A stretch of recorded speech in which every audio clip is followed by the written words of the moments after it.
ministro do Supremo Tribunal Federal, Alexandre de Moraes, determinou que a direção do centro de detenção provisória do Complexo da Papuda preste informações detalhadas sobre a morte de Clériston Pereira da Cunha.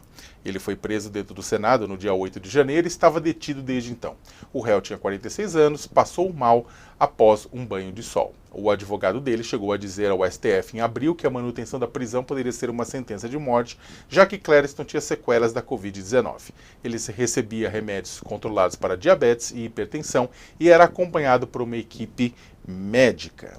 No plenário do Senado, parlamentares fizeram um minuto de silêncio em homenagem solicitada pelo senador Eduardo Gerão, da oposição, e concedida pelo senador Jorge Seff, que presidia a sessão no momento e é aliado de Jair Bolsonaro.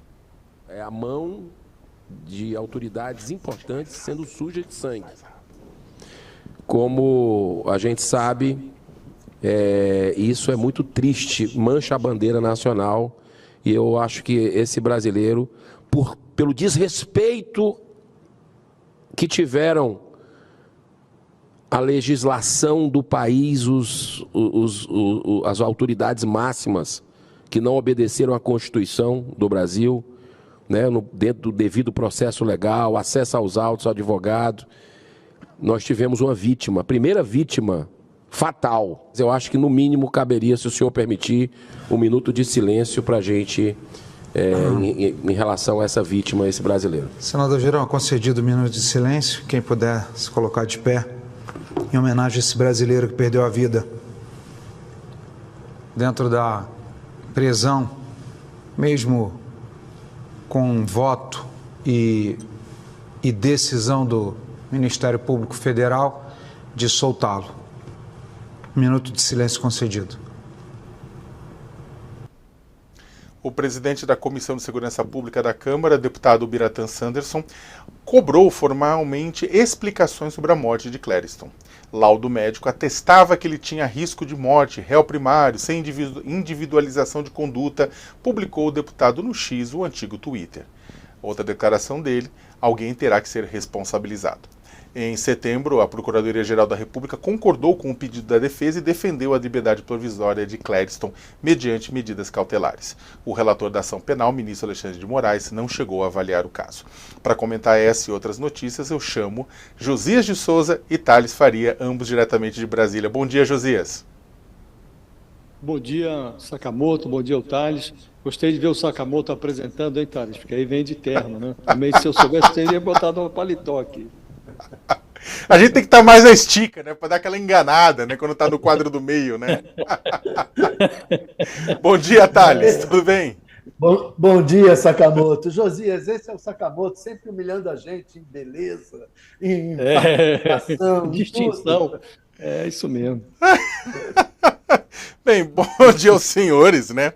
Gente, acho que a primeira notícia, a abertura, é a morte, né, do Clériston, né, do homem que estava preso, né, após ser detido no 8 de janeiro, estava nas dependências do Senado.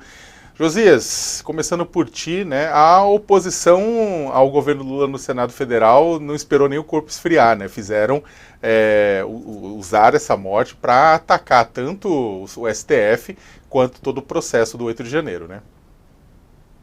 Em primeiro lugar, é preciso tratar esse personagem que morreu na cadeia com o respeito que o bolsonarismo lhe sonega, né? E, segundo, é preciso realçar que o Alexandre de Moraes, que é o relator desses inquéritos sobre o 8 de janeiro, ele se apressou em cobrar da direção da penitenciária da Papuda informações detalhadas sobre a morte desse preso, né, o Clériston Pereira da Cunha, que é preciso lembrar que foi preso em flagrante no dia do quebra-quebra, nas sedes dos três poderes em Brasília. Agora, ele precisa ir além do pedido de explicações, o Alexandre de Moraes. O Alexandre de Moraes precisa ser um pouco mais rigoroso consigo mesmo. Além de cobrar, ele precisa fornecer explicações. No Brasil, 4 em cada 10 presos dormem na cadeia sem uma sentença condenatória. São os chamados presos provisórios.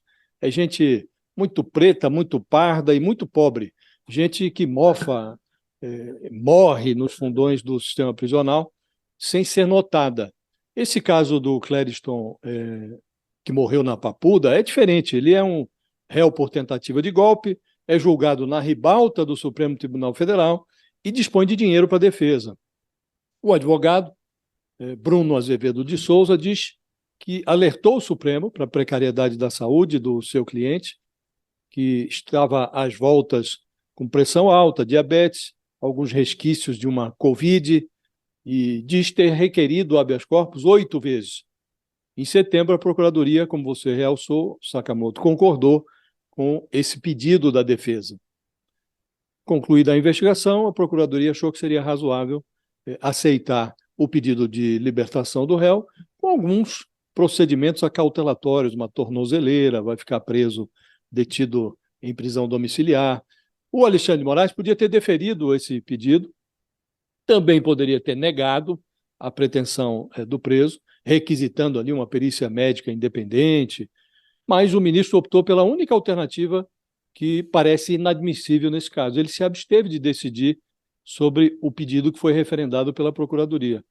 Pode ter sido negligência, pode ter sido mera displicência, seja como for, esse mal súbito que levou à morte um preso do 8 de janeiro, durante um banho de sol na cadeia, pede também do ministro Alexandre de Moraes, relator desse processo, meia dúzia de explicações. E como seria previsível, o bolsonarismo canibaliza o cadáver de um preso, num ritual de proselitismo ideológico. Mesmo quem não entende de política enxerga essa politicagem. Em matéria de segurança de presos, o bolsonarismo precisaria pegar em armas pelos direitos humanos dos pretos e pobres que morrem à míngua nos fundões do sistema carcerário, para começar a ser levado a sério.